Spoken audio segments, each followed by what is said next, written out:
here to check the questions in the chat. I'm sure you guys might have something to say about it. Let's see. Oh, I see a lot of comments. Hello, Polish DJ. Any options that Wargaming will improve the matchmaker? Maybe this year reduce the amount of stomps, admitting this is an actual issue. That's a good question. So I think the best way to start this off is to basically just say that there's two competing things with the matchmaker. One is that we have a goal, and the goal is to make sure that the matchmaker keeps people in queue for as little time as possible for random battles.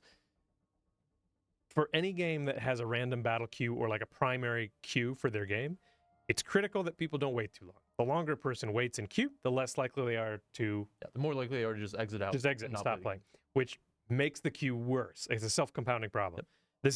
It's not just us. It's absolutely any game that has a queue function and in their core game mode. So you that is the single most important thing, as I understand it, is to make sure that people don't wait too long. Now, you could be a 4-year veteran of this game saying, Bogsy, I would gladly wait 10 minutes to have a game that I enjoy more. I would too, but we're not the majority of people. The majority of people who play the game are not veterans of the game because that's just not how game audiences usually work. They're usually people with less than 1,000 battles, and they want to log in after work and play for an hour before, I don't know, their partner gets home and their spouse gets home and they have to go do something. Yeah. They don't want to be sitting in queue for 5 minutes.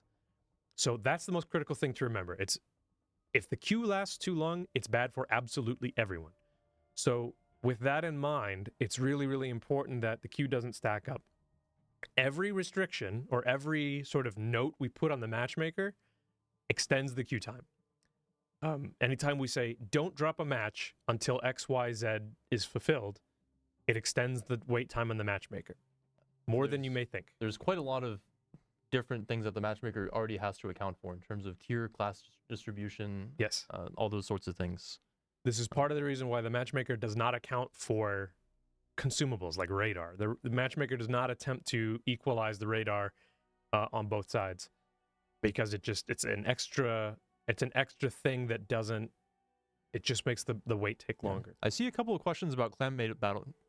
Holy English is hard, guys. Clan battles matchmaking,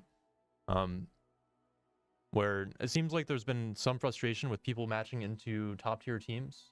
And the reality is that there's actually very, very few teams at that very upper bracket. So as an example, you're talking about clan battles. Yes, clan battles specifically to address those questions. In seasons past, clan battles matchmaking was extraordinarily strict for higher tiers. So I used to play a lot of clan battles. I still play it occasionally.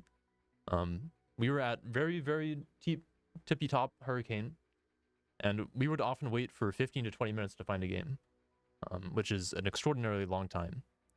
It's not that bad anymore for clans at the top, which does result in them fighting down a little bit more often. But it actually is still relatively strict. And one of the things that you'll see, especially where we are in the season right now, is clans that reach that high hurricane will start to play their second rating, which means that they drop down back into Gale and work their way up again. So that's really the most common cause of fighting those higher teams. And it will still show them as their higher rank when you queue into them, but usually they'll be on a lower rating. And over the next couple of weeks or so, that will start to filter out as they grind their second rating up. There you go.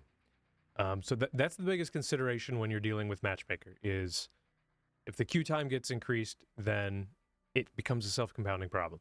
That being said, obviously we have some restrictions on the matchmaker to make sure that, the most obvious one is the +2, -2 range. So obviously ships can only be 2 tiers up or 2 tiers down.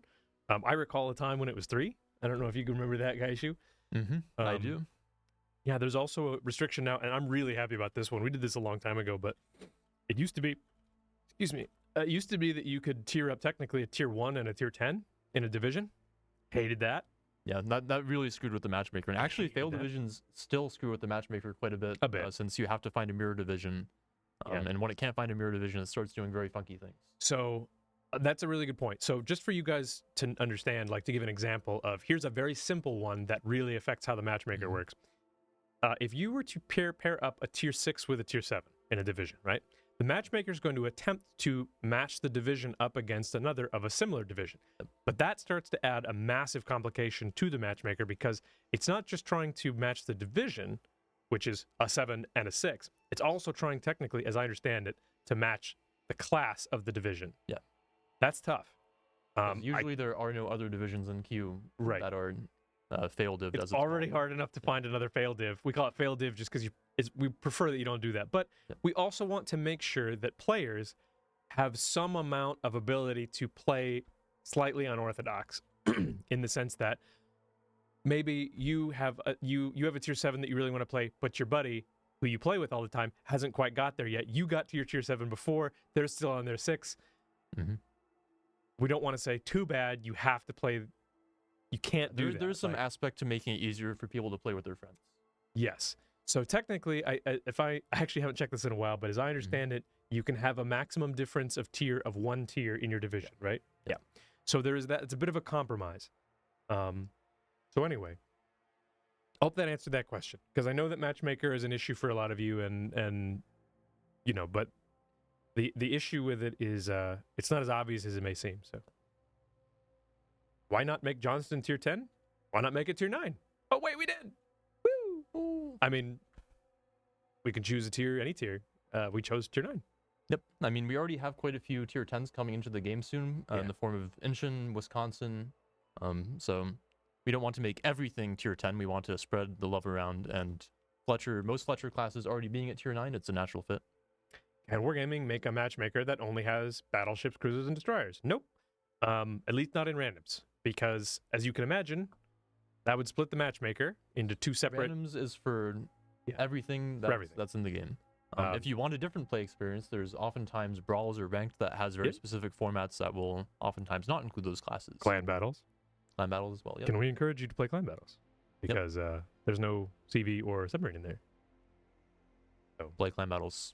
Play clan